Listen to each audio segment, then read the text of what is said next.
आज page number आपका 12 का जो नीचे दिए हुए हैं आपके ट्राई दिस वो सॉल्व कर रहे हैं हम। ये बिलो मैंने इसलिए लिखा हुआ है जो आपके 12 पेज पे के नीचे है। तो उसमें उन्होंने दो हमें नेगेटिव इंटीजर्स दिए, उनको मल्टीप्लाई करके बताना हमें ये क्या इसका प्रोडक्ट निकलता है। तो बच्चों सबसे पहले हमने ये करा ना, माइनस माइनस साइन को हमने बाहर निकालना है। इधर भी माइनस है, इस इंटीजर दोनों इंटीजर्स के आगे क्या लगा, माइनस के साइन लगे। तो माइनस का साइन मैंने एक इधर लगा दिया, मल्टीप्लाई फिर माइनस, ठीक है। ये माइनस माइनस को भी मल्टीप्लाई कर रहे हैं हम। तो ये देखो 31 ये इंटीजर और 100 ये है, तो इनको अंदर हम कर रहे हैं मल्टीप्लाई।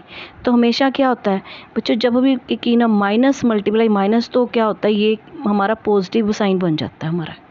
जहाँ हम ये भी कह सकते हैं कि माइनस के साथ माइनस कैंसिल हो गया, तो हमारे पास साइन पॉजिटिव आ जाता है हमेशा आगे। तो इसीलिए हम ये भी बोलते हैं कि मल्टीप्लाई में जब मतलब कि जो हमारे इवन में ओड नंबर में आते हैं ना, माइनस नेगेटिव इंटीजर आते हैं, उनका क्या होता है रिज़ल्ट हमेशा क्या आता है, नेगेटिव आता है। और जो हमारे इवन इंटीजर्स का रिज़ल्ट होता है, मतलब कि मल्टीप्लाई करते हैं इवन इंटीजर्स को, जो हमारे पॉजिटिव होते हैं, मतलब कि ये नेगेटिव इंटीजर्स होते हैं लेकिन इवन नंबर में होते हैं, तो क्या होता है उनका रिज़ल्ट क्या आता है, पॉजिटिव आता है। क्योंकि वो माइनस के साथ माइनस सारे कैंसिल हो जाते हैं, वो दो दो के जोड़े बन जाते हैं माइनस माइनस के, तो वो क्या होते हैं प्लस प्लस होते जाते हैं। तो इसलिए उसका जो मतलब कि प्रोडक्ट आता है दोनों का नेगेटिव इंटीजर्स का, वो पॉजिटिव हो जाता है फिर। तो इसी तरह से ये दो बन गए ना हमारे इवन नंबर में बन गए, ये दोनों देखो ये भी नेगेटिव है, ये भी नेगेटिव है, तो क्या होगा ये इवन नंबर में चले गए ना। दो हमारे पास क्या है नेगेटिव इंटीजर हैं, ये दो नेगेटिव इंटीजर्स, तो ये क्या इवन नंबर में हो गए, तो इनका जो रिज़ल्ट आएगा हमेशा क्या आएगा, पॉजिटिव इंटीजर में आएगा। तो इसका रिज़ल्ट क्या, पॉजिटिव इंटीजर है। ठीक है बच्चों, वो क्यों आता है, ये इसीलिए आता है कि वो माइनस के साथ माइनस कैंसिल हो जाता है। तो नेक्स्ट भी ऐसी है, ये देखो ये भी नेगेटिव इंटीजर है, ये भी नेगेटिव, दो नेगेटिव इंटीजर है, इनका जो रिजल्ट है पॉजिटिव इंटीजर में ही आएगा। ये माइनस के साथ माइनस कैंसिल हो जाएगा।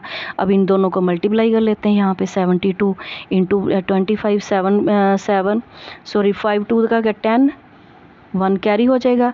ये 7 5 35 और ये 36 बन गया।